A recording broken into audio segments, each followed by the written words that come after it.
Hey everyone, I'm Steve. Welcome back to Kettle Haven Ranch.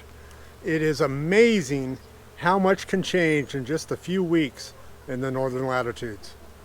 As you can see, our Italian prune is in full bloom and covered with honeybees. Hopefully they're picking it up there with the little GoPro. But it sounds, I wish I could pick up the noise, it sounds like a swarm. And behind it, look at that majestic 30-foot tall crabapple tree just filled with bees. We're loaded. Surrounded by plum trees here also in the background, and the lilacs, and also a mountain ash. Well, it's sort of neat. So, taking your feeders off your hives.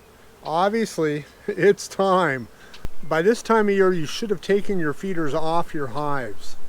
You don't need that syrup or sugar in making honey. It's not good.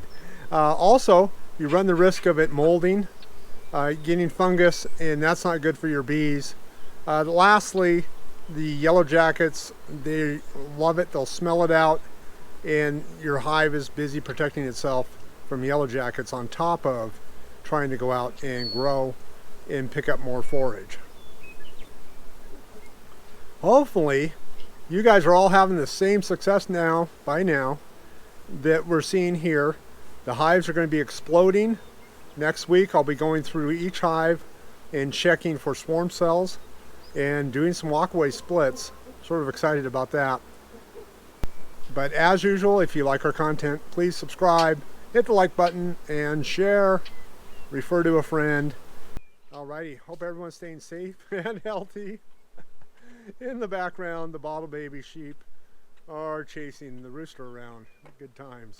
Everyone take care. Talk to you later.